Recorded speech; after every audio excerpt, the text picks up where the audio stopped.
de Jesus. Amém? Aleluia. Aleluia. Eu queria convidar você a abrir sua Bíblia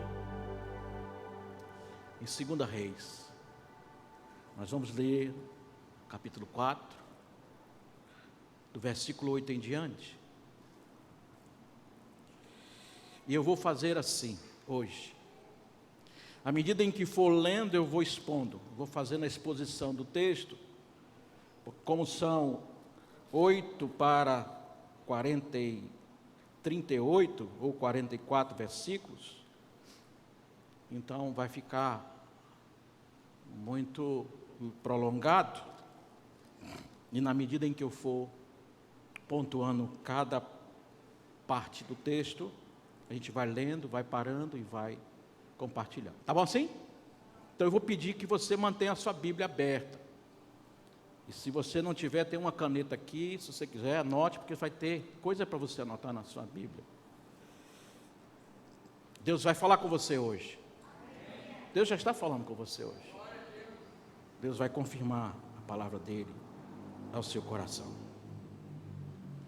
A nossa reflexão, irmãos e irmãs, nessa noite, ela tem como tema, como título, vai tudo bem.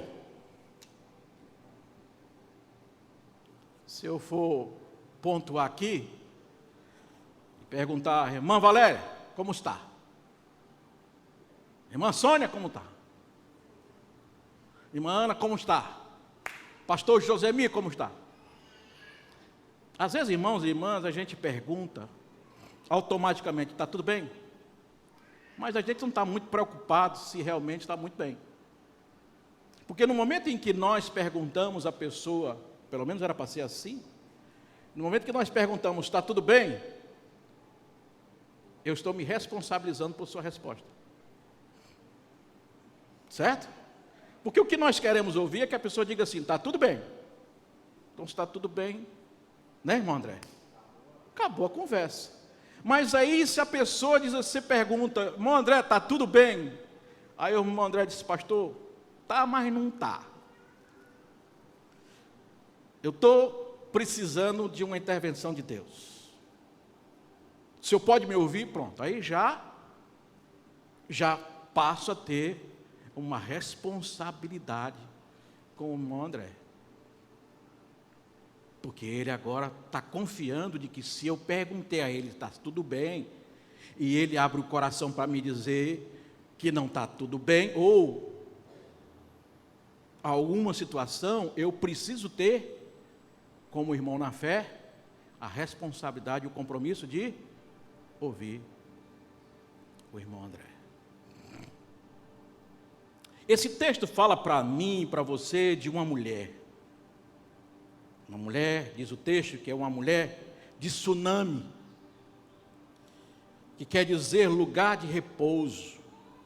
Cidade de Sunem ficava localizada no território da tribo de Isacar, perto de Jerel, conforme Juízes capítulo 19, versículo 18.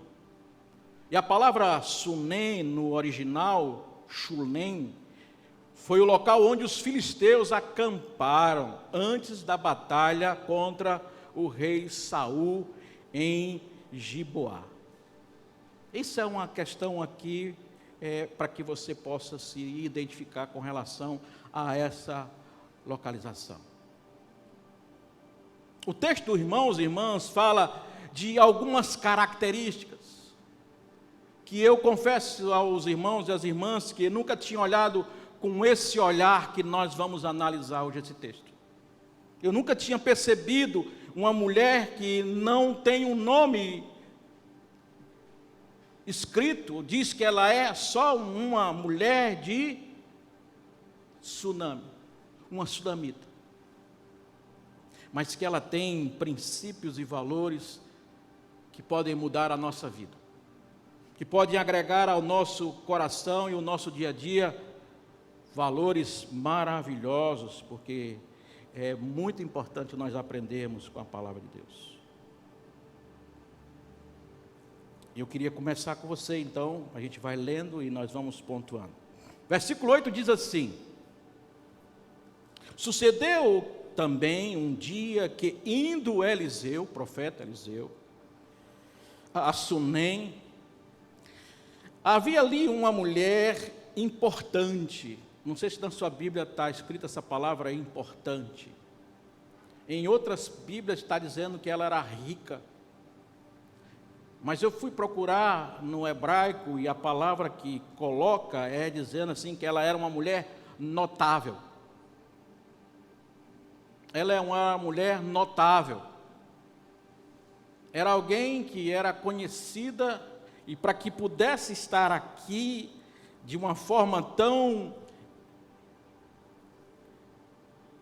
explícita para nos ensinar, ela tinha alguns predicados e ela disse que essa mulher era importante, era notável. Diz o texto, a qual reteve para comer pão. E sucedeu que todas as vezes que passava por ali, entrava para comer pão. Todas as vezes que o profeta passava em frente à sua casa para o exercício do seu ministério, diz o texto que ela convidava aquele homem para comer pão. E no versículo 9 vai dizer para nós assim: e ela disse ao seu marido, preste atenção, meu irmão, minha irmã, e marque na sua Bíblia essa palavra, que ela é muito importante. Diz assim: eis que tenho observado. Esse é um primeiro aspecto que eu acho interessante, que nós precisamos identificar na vida desta mulher, é que ela diz: tenho observado. E alguém que se detém em observar, num tempo em que existia tanta idolatria, tanta feitiçaria, tantas realidades que não condiziam com o comportamento, diz o texto que aquela mulher era uma mulher de discernimento e sabedoria. Olha que coisa linda. Tenho observado. O que você tem observado? O que tem te chamado a atenção nesse tempo? O que tem detido a sua mente, os seus olhos, o que tem prendido, para que você possa perceber que aquilo verdadeiramente é relevante? E aquela mulher disse para o seu marido: eis que tenho observado. Era uma mulher não só rica, mas era uma mulher que tinha aqui para nós discernimento e sabedoria. E ela diz: tenho observado. Por que, irmãos, que ela é uma mulher que tem entendimento e sabedoria? Está logo em seguida no texto, vai dizer. E sucedeu aqui: eis que tendo observado que este sempre passava por nós. Presta atenção e marque na sua Bíblia. Diz: um santo homem de Deus. Irmão, só quem tem uma sensibilidade espiritual pode identificar algo espiritual, amém? O texto diz que aquela mulher, ela tinha algo, ela tinha um diferencial, e esse diferencial marcou de tal forma a sua vida que ela consta na palavra de Deus para todas as gerações.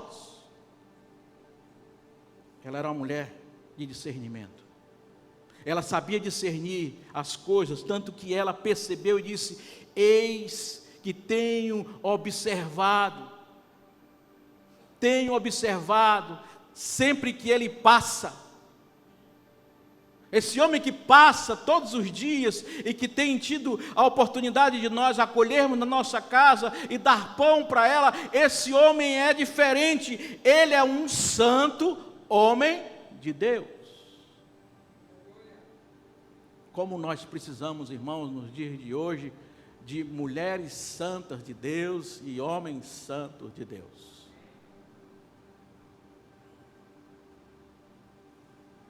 E nós só vamos identificar esses santos homens de Deus e essas santas mulheres de Deus quando nós temos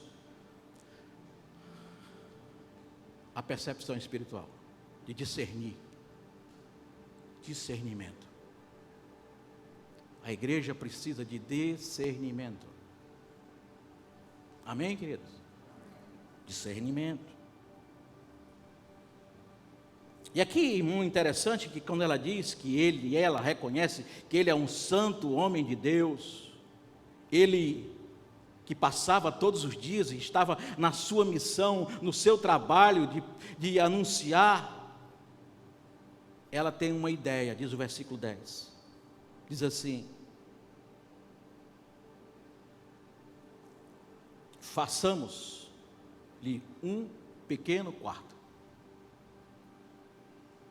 É interessante, irmãos e irmãs, que antes de entrar nesse pequeno quarto, nós vamos identificar que essa mulher, ela teve essa ideia, ela teve essa sensibilidade de, com o seu marido, de construir um pequeno quarto.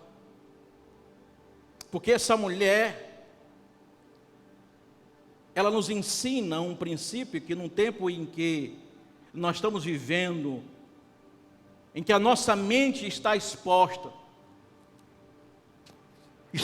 a toneladas de informação, imagens, sons, música e muito lixo.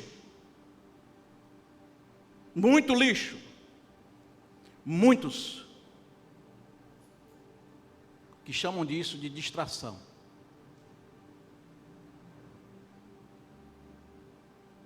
E essa distração, irmãos e irmãs, tem gerado nas pessoas muita frustração e procrastinação. Você, muitas vezes, para fugir da realidade, para fugir dos problemas ou fugir das suas responsabilidades e competências, deixa eu aqui navegar um pouco. E aí você vai navegar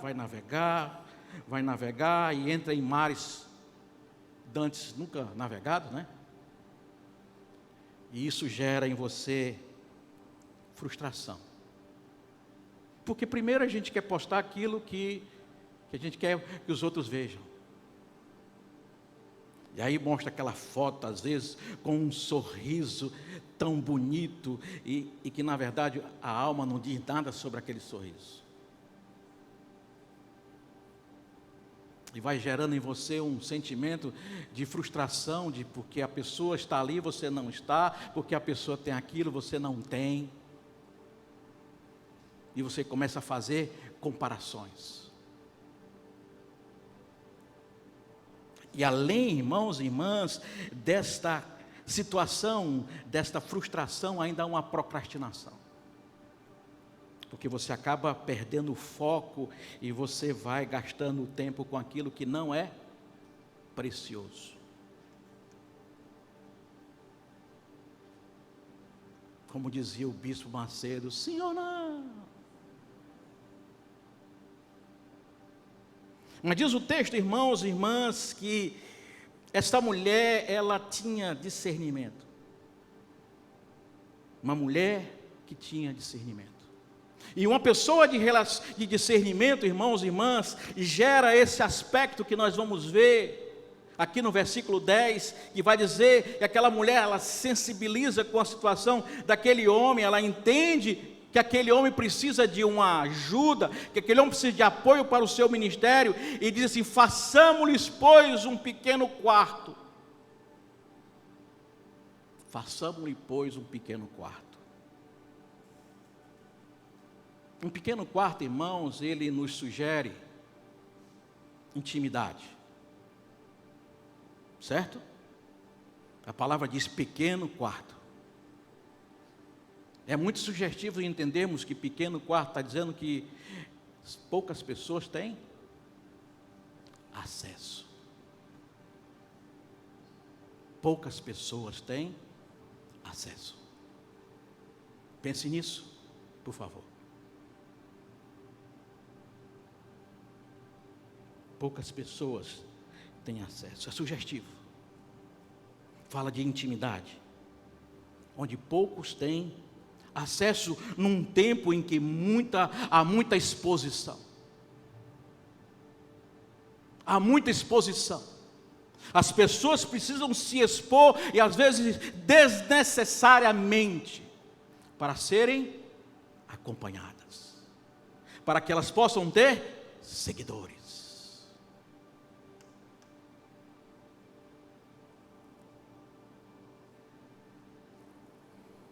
Continuando o texto diz: façamos de um pequeno quarto junto ao muro, e ali ponhamos uma cama, uma mesa, uma cadeira, um candeeiro. E há de ser que, vindo ele a nós, para ali se recolha. Versículo 11. E sucedeu que num dia ele chegou e recolheu-se naquele quarto e se deitou.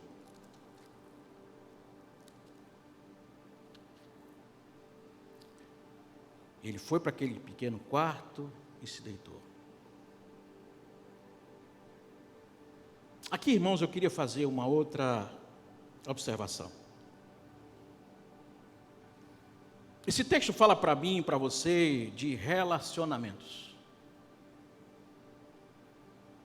Diz o texto, preste atenção e marque na sua Bíblia. Diz que primeiro ela o viu passar. Segundo, diz o texto que ela o chamou. Profeta, venha comer pão na minha casa. E terceiro, diz que ela construiu um pequeno quarto. O que isso nos ensina, irmãos e irmãs? Isso nos ensina que nossos relacionamentos com pessoas e com Deus, com pessoas e com Deus, ou com Deus e com pessoas, é construído por etapas.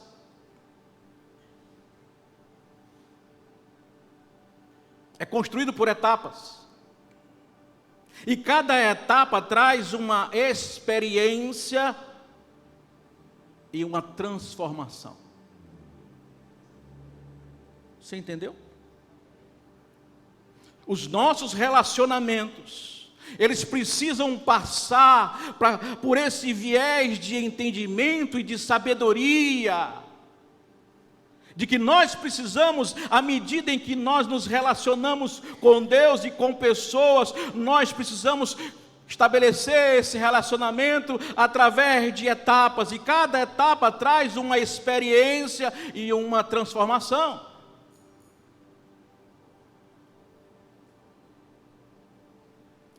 Quando é com Deus, ele diz assim, Mateus capítulo 7, no versículo 7 ao 11, ele diz, pedi, ele fala buscai, e ele fala batei. Há um processo, há uma caminhada, há uma relação que estabelece numa medida sobre medida, de graça sobre graça, de entendimento sobre entendimento, de compreensão sobre compreensão.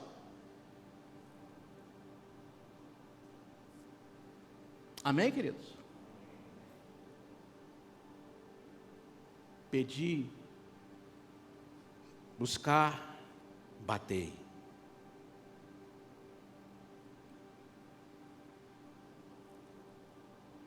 Ora, a sunamita era uma mulher, diz o texto, notável,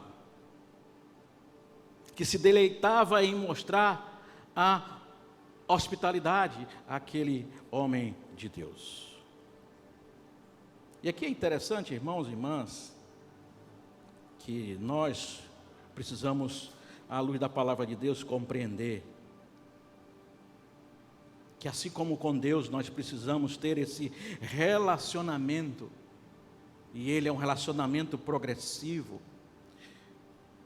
Entender que as nossas relações, elas se estabelecem também no mesmo patamar. Que ser bons amigos não é andar encangado um com o outro. Ser bons amigos não é eu estar enfiado na casa da pessoa, nem a pessoa dentro da minha casa. Eu ouvi certa vez de um homem, e eu achei muito sábia a frase que ele disse. Ele é muito amigo de uma pessoa muito famosa. E todo mundo talvez queira ser amigo desse famoso. E aí perguntaram para ele, como é ser amigo desse famoso? Ele também é um famoso. Você vai muito na casa dele, ele vai muito na sua casa. E ele disse algo que me chamou a atenção, ele disse assim: a distância preserva as amizades. A distância preserva as amizades. Irmãos e irmãs, essa mulher, ela fala para mim, quando eu li esse texto, talvez não esteja de forma tão explícita isso, mas me fala de que os nossos relacionamentos com pessoas são construídos em etapas. E nós temos o nosso quarto que é pequeno. E nós precisamos ter, de forma sábia, esse entendimento a respeito dos nossos relacionamentos. Você está entendendo o que eu quero dizer, meu irmãozinho? Porque muitas vezes nós vamos numa voracidade, nós vamos numa intensidade, e não temos condições de dar dinâmica, e nos perdemos nos nossos relacionamentos. Nós nos desgastamos e nos deixamos de desgastar, porque criamos expectativas que não foram colocadas para nós, e nós nos decepcionamos. Que Deus fale o seu coração nessa noite. Não sei quem precisa ouvir essa palavra, mas ela está posta, o Senhor tem falado a nós.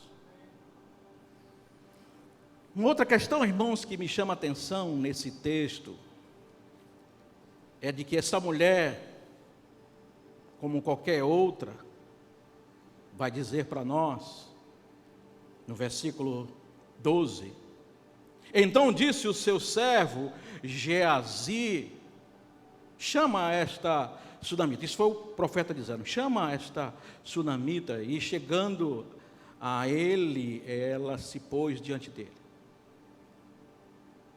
Versículo 13, porque ela tinha falado a Geazi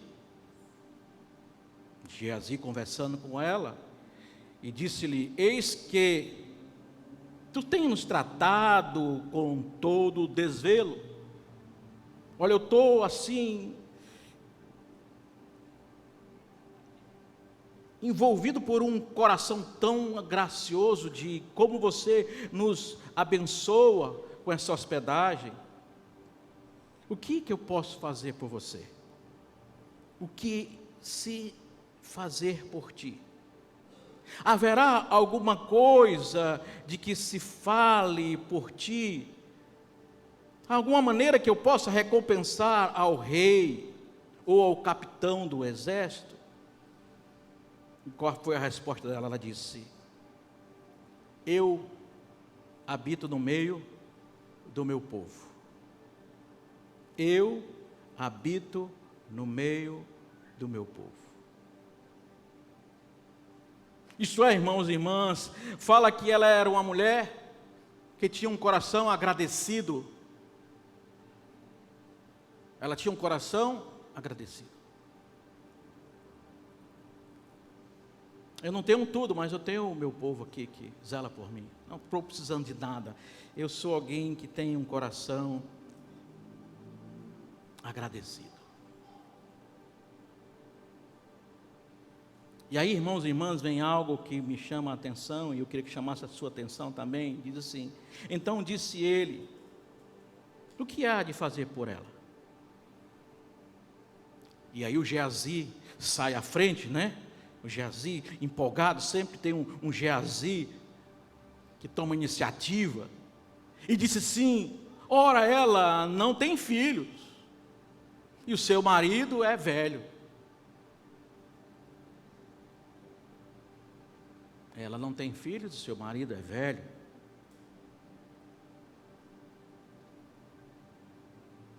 Aí, versículo 15,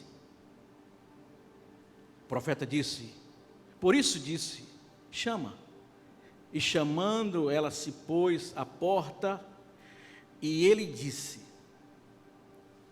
a este tempo, versículo 16, a este tempo determinado, segundo o tempo da vida, abraçarás um filho.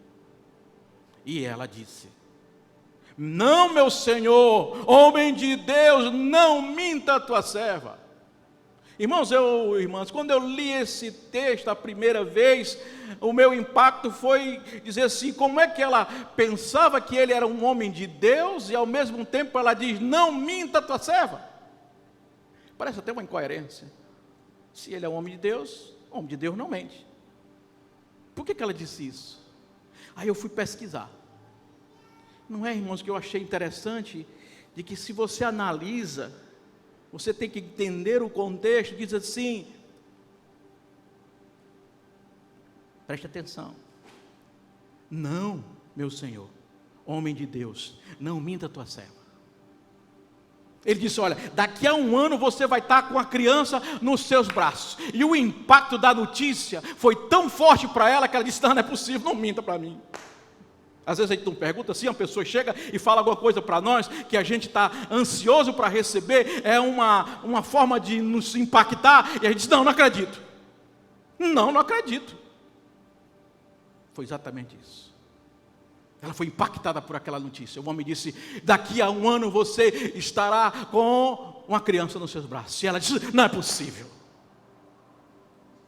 Pode contar. Daqui a 1 ano você vai estar com uma criança nos seus braços. Amém, queridos? Às vezes Deus faz afagos ou traz para nós aspectos das nossas vidas que estão adormecidos.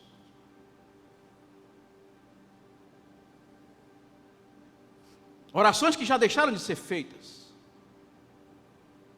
Buscas que já foram cansadas no esforço da oração. Eu já não faço mais porque não veio. Eu pedi a primeira, eu pedi a segunda, eu pedi 6 meses, eu pedi 1 ano, eu pedi 2, não veio, aí eu parei. Mas diz o texto que o santo homem de Deus, ouvindo o coração, disse, aquilo que você pediu, daqui a 1 ano você vai receber. E de tanta alegria, ela disse, não é possível isso. Amém, querido? Eu não sei o que você estava pedindo ou parou de pedir, mas Deus pode, e Deus fala ao nosso coração assim, olha, vai acontecer. Aquilo que você já não clama mais porque não acredita, eu quero dizer para você que vale a pena voltar a clamar, a pedir, a orar, a interceder, porque pode acontecer. É Deus falando. É Deus purinho.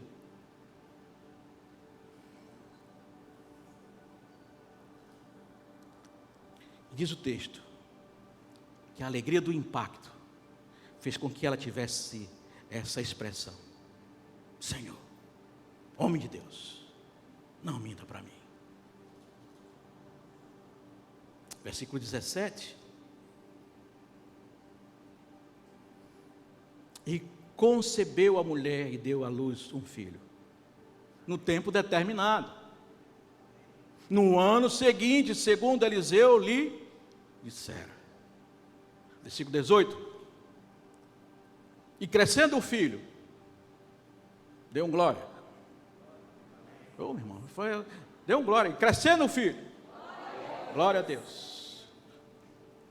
Diz o texto. Sucedeu que um dos dias saiu para ter com o seu pai, que estava com segadores, trabalhando no campo.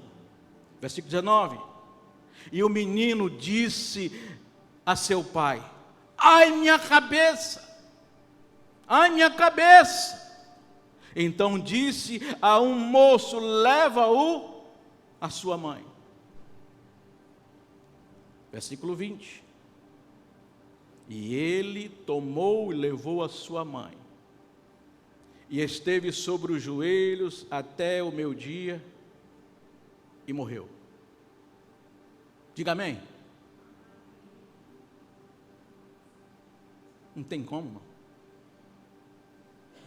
Eu acho que toda mulher que tem um filho diz que a maior dor é a dor do parto. Verdade? Quem teve filho por parto normal pode dizer se é verdade. Pelo menos isso é verdade? Você que é da área médica, a maior dor é a dor do parto? Eu creio que a maior dor não é a dor do parto. Eu acho que é a segunda. A maior dor é a dor da perda daquilo que foi gerado num parto. Não existe dor maior do que a perda de um filho, de um sonho. Não tem. Quem passou por essa experiência pode dizer isso. E aquela mulher trouxe irmãos e irmãs para sua casa, aquela criança, e ela cuidou daquela criança, aquele sonho que o profeta disse para ela, que Deus ouviu a sua oração e que ela viu crescer aquele sonho.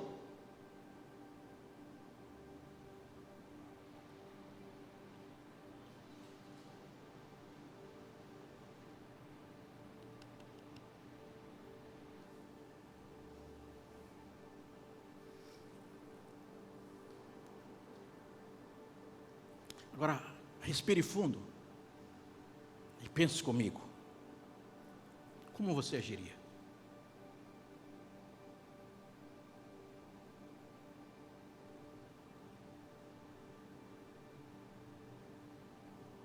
Vou até beber água.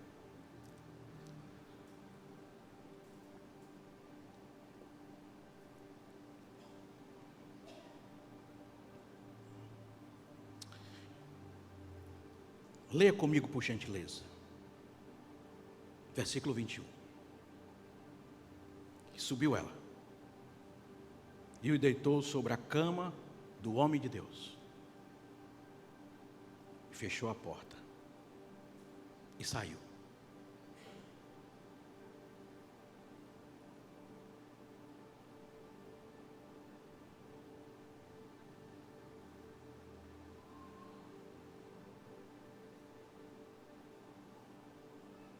Essa questão, irmãos, me chama a atenção.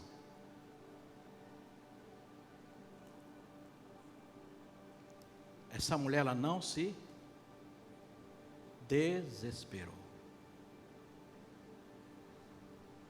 Essa mulher, ela não se desesperou.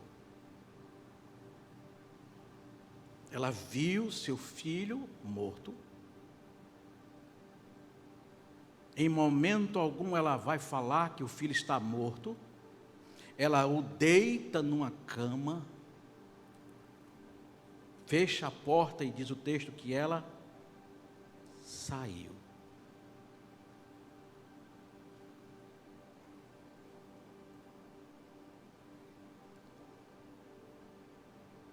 Ela saiu. Não há desespero.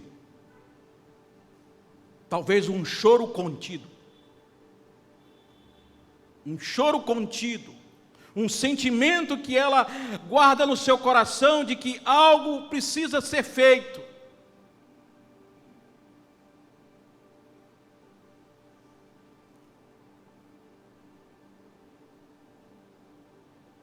Irmãos e irmãs, aqui para nós ensina que existem realidades mais doloridas, mais caóticas do que essa. Não existe. Mas veja o que essa mulher vai fazer, e o que ela ensina para mim e ela ensina para você. É muito rico, irmãos, isso aqui. Versículo 22. Ela chamou o seu marido, ela não fez nenhum alarido, ela não tocou fogo no parquinho, mas diz o texto que ela chamou o seu marido e disse, marque na sua Bíblia, por favor, manda-me já um moço, um jumento, para que eu corra ao homem de Deus e volte. Diante, irmãos e irmãs, desta situação, diante desta realidade, essa mulher, ela está focada, ela tem entendimento. Isso mostra, irmãos e irmãs, alguém que é sábio, uma mulher sábia, chamou o marido e disse: me dá um osso, eu preciso de uma pessoa que me leve, eu preciso de um jumento e eu preciso de um homem de Deus. Aqui, irmãos, me revela e revela a você 3 aspectos. Aquela mulher, diante da sua necessidade, diante do seu trauma, diante da sua dor, ela canaliza as suas forças e ela diz: eu preciso de alguém que me leve, eu preciso de um transporte e eu preciso falar.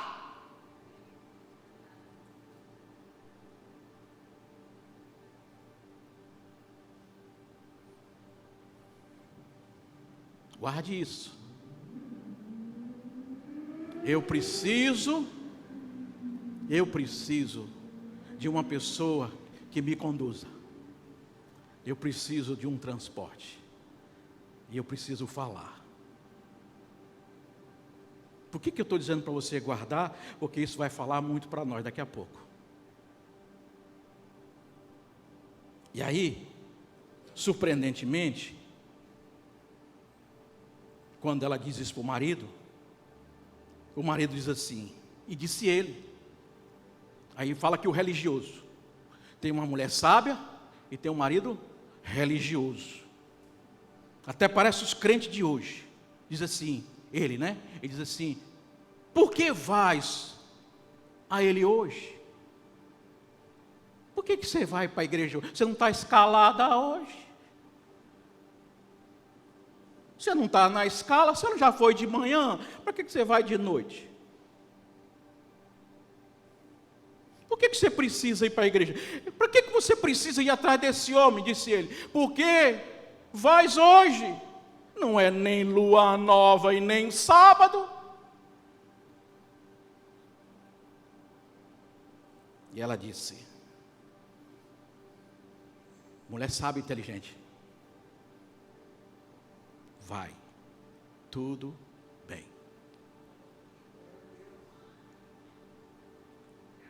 Vai, tudo bem.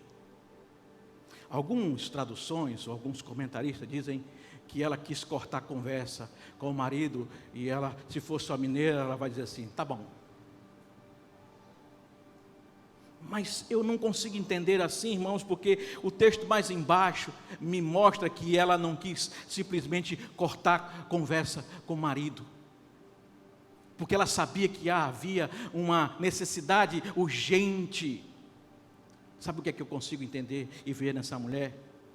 Lucidez. Lucidez. Lucidez. Preste atenção. Essa mulher nos dá uma lição de lucidez. Ela diz: eu preciso de um transporte, de alguém que me leve, porque eu preciso falar. E aí o texto continua, irmãos e irmãs, e vai dizendo assim, preste atenção por gentileza. Por que ela está com essa necessidade?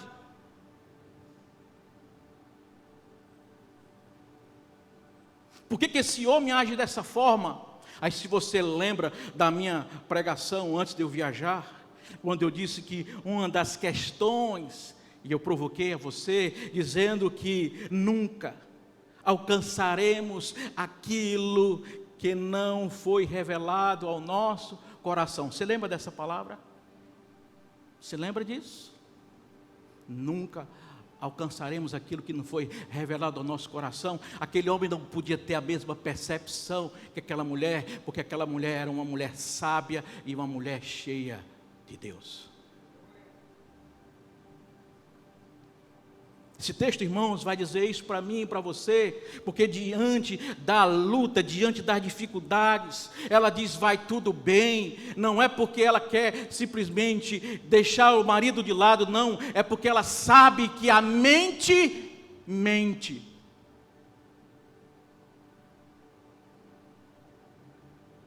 no meio do fogo, no meio da confusão, no meio da adversidade, no meio da tribulação, no meio da dor, no meio do caos, a nossa mente, ela mente para nós.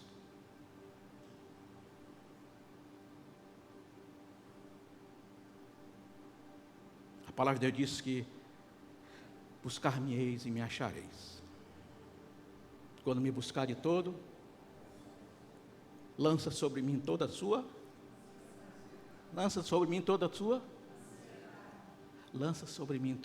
ansiedade. Porque eu tenho cuidado de vós. Mas o que é que a nossa mente diz, irmãos? O que é que a sua mente diz quando você está em meio a um caos?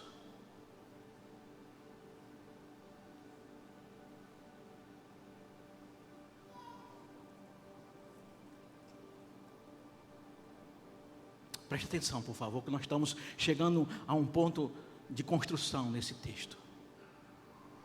Versículo 24 diz assim: então, ela preparou a jumenta e disse ao seu servo: guia e anda, e não te detenhas no caminhar, senão quando eu te disser. Diz o texto aqui, irmãos, que ela estava disposta a tomar as rédeas da situação e não perder tempo.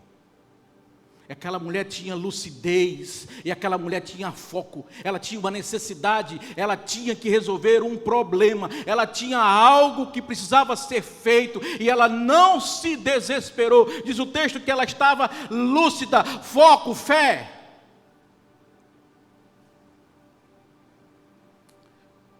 Há um pensador que diz que um pouco de fé nos leva ao céu, mas muita fé nos traz o céu à terra. Por enquanto a gente vai talvez buscando trazer um pouco desse céu, a minha fé, e ao céu, mas nós precisamos, irmãos, do exercício dessa graça maravilhosa de Deus, trazer o céu à nossa presença. Eu pensei que eu ouvi um glória a Deus, um aleluia, um amém.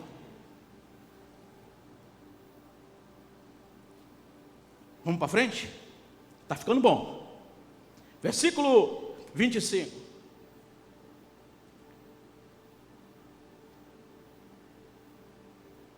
Partiu ela, pois, e foi ao homem de Deus, no Monte Carmelo, e sucedeu que, vendo-a, o homem de Deus, de longe, disse a Geazi, seu servo: eis aí a sunamita.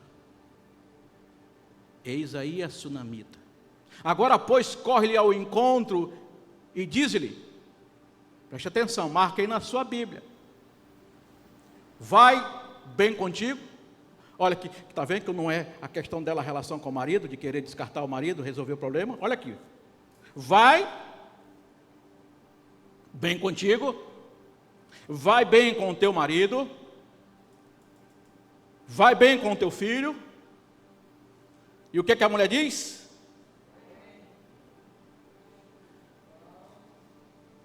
A mulher diz: vai bem. Irmãos e irmãs, quanto mais você foca no problema, mais e mais ele cresce.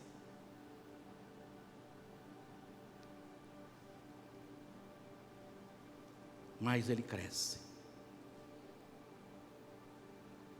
E eu quero te chamar a atenção, irmãos, porque esse é o desfecho desse texto. Preste atenção, por gentileza. Diz assim, versículo 27. Chegando ela, pois, preste atenção, por favor, marca na sua Bíblia. Chegando ela, pois, ao homem de Deus, no monte, pegou os seus pés,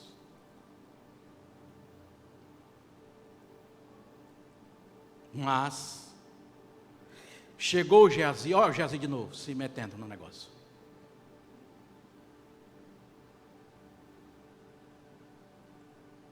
Tem gente que é crente, mas não tem autoridade, não tem visão de nada. Cuidado com os Geazis na vida, irmão. Diz o texto. Chegou Geazi para retirá-la. Diz, porém, o homem de Deus: deixa, porque a sua alma está triste e amargurada.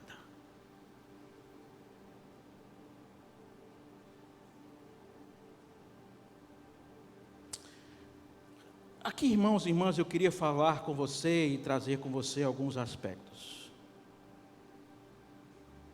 Aquela mulher pediu um transporte, aquela mulher pediu alguém para levá-la, e aquela mulher pediu um homem para falar.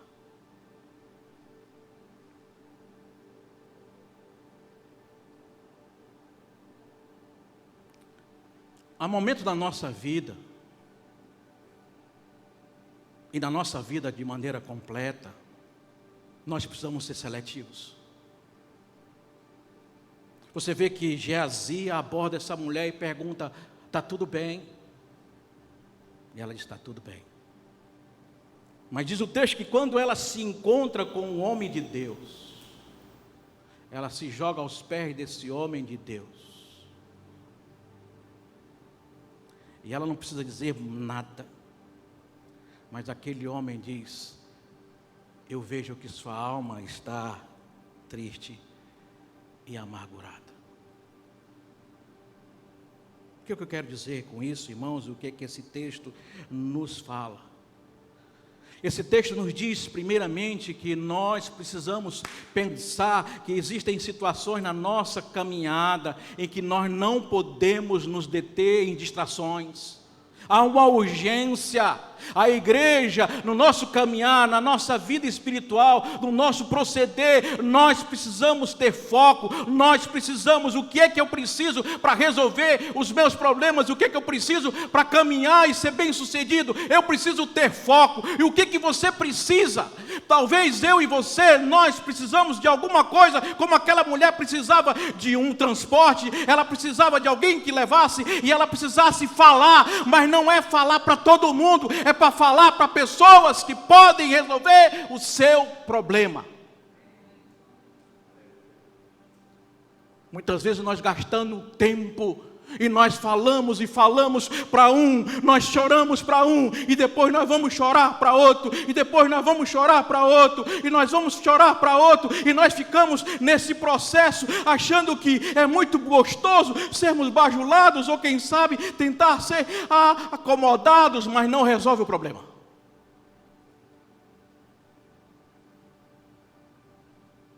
Essa mulher sábia, ela nos dá uma lição, irmãos e irmãs, de que nós precisamos ser seletivos e saber que nós não precisamos ficar procurando em todo lugar respostas de pessoas que não podem dar essas respostas.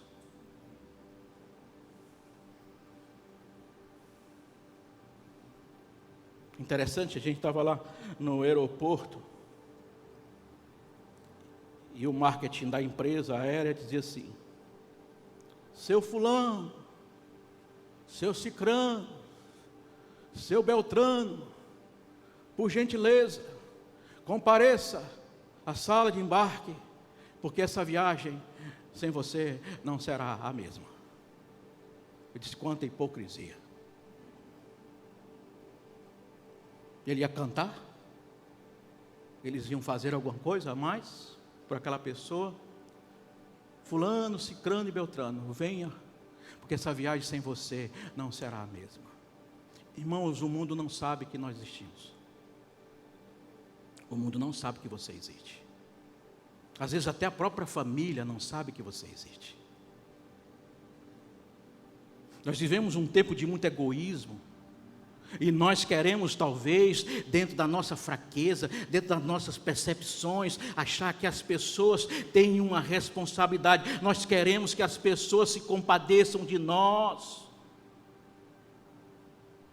E aí muitos entram numa vitimez. Tem um comportamento de vitimez. E essa mulher nos ensina de que nós precisamos ter foco. O que eu preciso na minha vida para que ela possa ser resolvida, para que eu possa substituir e alcançar aquilo que está proposto para mim. Eu preciso de um transporte, é isso que eu vou buscar. Eu preciso de uma pessoa, é isso que eu vou buscar. Eu preciso falar, eu vou falar para a pessoa certa. Está entendendo, meu irmão? Amém, irmãos? Essa palavra está falando para você nessa noite? Nós precisamos ter a mesma mentalidade, o mesmo entendimento, irmãos e irmãs, que essa mulher, ela era uma mulher sábia. E ela diz, eu preciso de 3 coisas. Ela diz, não pare, você não pare enquanto eu disser, porque eu preciso ir. E diz o texto que ela vai ao encontro daquele homem, ela é abordada pelo servo, e ela diz, não, está tudo bem. Ela não estava mentindo. Mas quando ela chega diante do homem de Deus, diz o texto que ela se joga aos seus pés.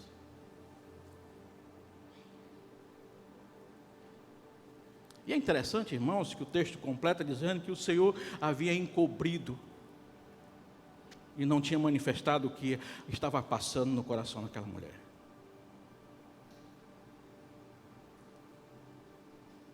E essa mulher me ensina, irmãos e irmãs, como ela tem uma capacidade de ser bem proativa. Ela olha para o profeta e diz assim, disse ela, versículo 28, pedi ao meu Senhor algum filho?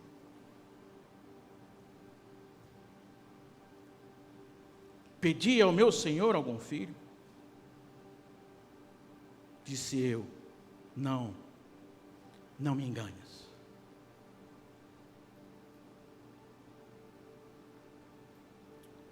Ela dizia, irmãos, a promessa foi dada por um homem de Deus. E é um homem de Deus que tem a capacidade de me ajudar a resolver. Irmãos, se a promessa foi dada pelo Deus, essa mesma promessa, o Deus que te prometeu e que te deu, Ele vai te ajudar a consumar essa promessa. É Ele que tem a condição de colocar no seu coração a palavra certa, a pessoa certa, o transporte, o recurso. Quando fala de jumento, quando fala de pessoa, fala de recurso. E tem horas que não há recurso. Nós olhamos para um lado e olhamos para o outro, e nós não sabemos, mas nós precisamos ter foco. Eu não tenho tempo, irmãos, para gastar com coisas pequenas. Eu tenho uma obra a fazer, eu tenho algo a realizar que é maravilhoso, que é sublime, que é grandioso. Então não dá para gastar tempo com bobagem. Nós precisamos ter foco. O que é que eu preciso para fazer a obra de Deus? O que é que eu preciso para crescer nesse processo? Eu preciso de um transporte, eu preciso de capacitação, eu preciso de santidade. E é isso que eu vou buscar. O que é que Deus pode fazer por você? Ele pode te dar. Ele pode te dar. Amém, querido? Voltando ao texto. Ela diz para o menino, não pare em lugar nenhum. Ela tinha foco, ela tinha desafio, e ela não tinha tempo para se lamentar. E aí o profeta diz assim, e disse ela, pedi a algum senhor, a algum filho. Ela vai direto ao ponto, ela não tem arrudeio. Aí o profeta disse, Geazi, cinge os teus lombos, toma o meu bordão. Às vezes, irmãos, o homem de Deus também pode se enganar, certo? Ele é homem de Deus, mas ele se engana. Assim como ela chegou, ele não percebeu o que estava acontecendo, porque Deus não revelou, ele também pode se enganar. Ele pode dizer daquilo que é do coração dele, e não é aquilo que Deus mandou que ele dissesse, que ele fizesse. E aí ele diz aqui, ele passa a bola, ele passa a responsabilidade para o Geazi. Diz, Geazi, toma o meu bordão e segue essa mulher. Vai com ela. e dá as instruções para Geazi, e aquela mulher, eu fico pensando, ela está olhando para o profeta, com aquele olhar bem reprovativo. Deixa ele terminar de falar, que eu vou dar o recado direitinho.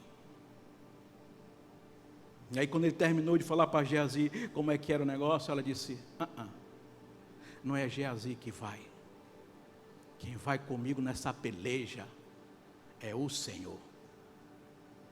É o profeta, é o homem que eu sei que tem autoridade dada por Deus de chegar lá e resolver o problema, não é assessor. Negócio de assessor é para político que não quer falar com você. Deus não tem assessor, Ele lhe assessora diretamente.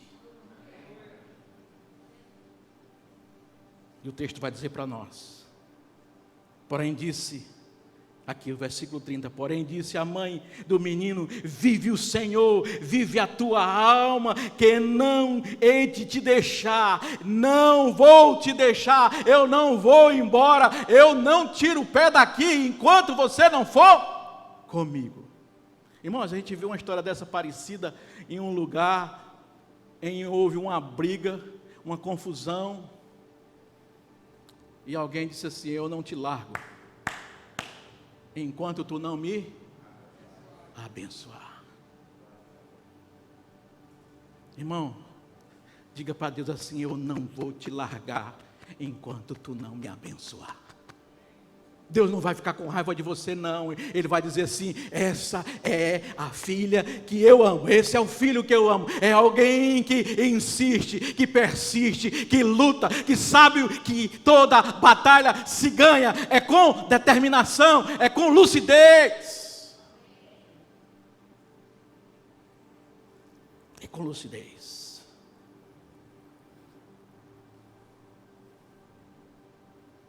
Versículo 32, e chegando-lhe Eliseu àquela casa, eis que o menino jazia morto sobre a cama.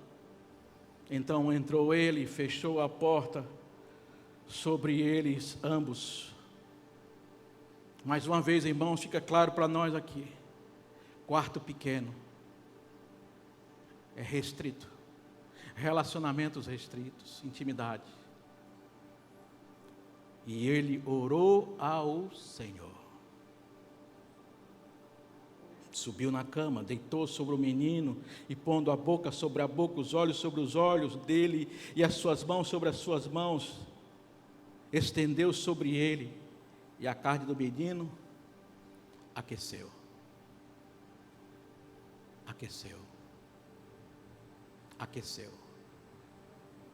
Aqueceu. Aqueceu.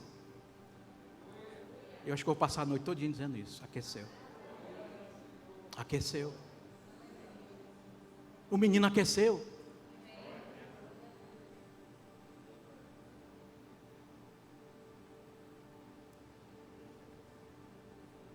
Já há algum tempo, irmãos, que Deus está dizendo para mim, está na hora de você ir para um quarto pequeno.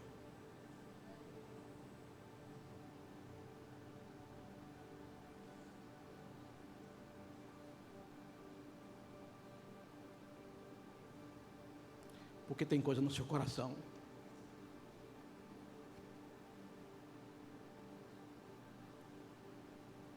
que está precisando ser ressuscitado.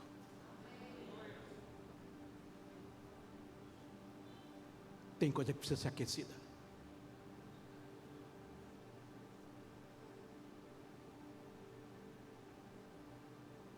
E o homem de Deus que nós precisamos para fazer isso é o Espírito Santo. Nós estamos precisando, irmãos, eu estou precisando ir para um quarto pequeno. E ali com o Espírito Santo, aquecer algumas coisas que estão frias dentro de mim.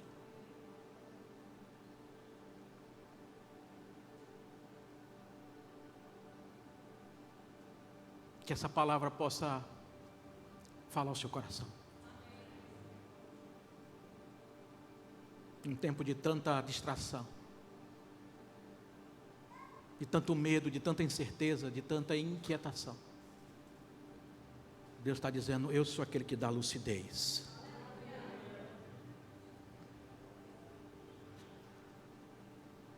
Homem e mulher de Deus não anda em desespero.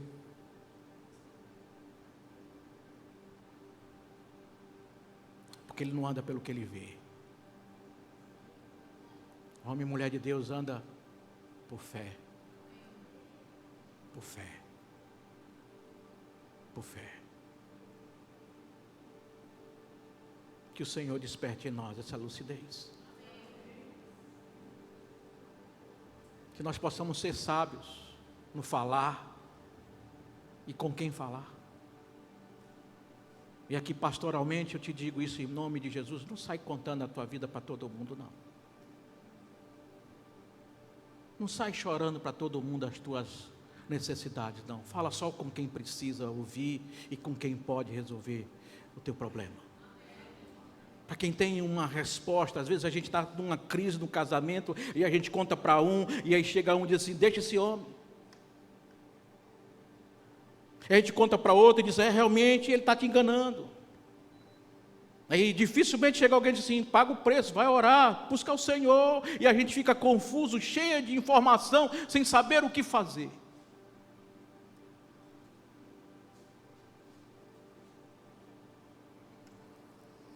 Eu preciso de um transporte.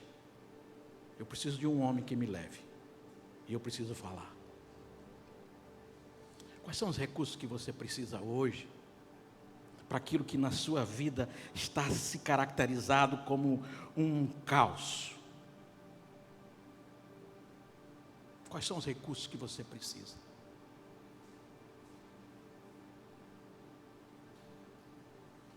Vá à pessoa certa. Tenha foco. Se alguém lhe abordar, está tudo bem. Não pode resolver, está tudo bem. Obrigado, está tudo bem. E na pessoa certa você se lança aos pés e diz, Senhor, tem misericórdia de mim.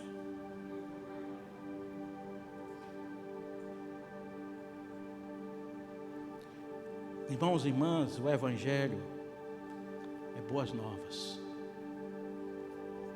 É boas novas. E nós temos visto muitos cristãos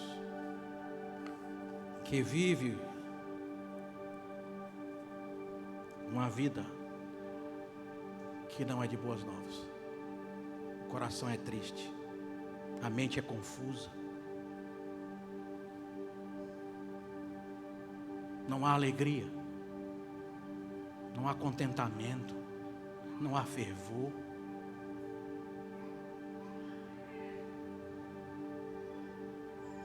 O que você precisa? Que recurso o Senhor pode te dar hoje? Transporte, uma pessoa e alguém para você falar. O Senhor Jesus, para os seus discípulos, eles estavam inquietos, e agora como vai ser? Você vai embora e como é que nós vamos ficar? E Jesus disse, aquietai-vos, eu vou, mas eu vou enviar outro da mesma natureza que eu. Eu vou enviar outro da mesma natureza que eu. E esse que virá, ele vai ensinar você todas as coisas. Ele vai aquietar o teu coração quando ninguém pode fazê-lo. Ele vai ter resposta quando ninguém tem resposta. Ele é o Consolador. Ele é o Consolador. Ele é o Consolador. Amém?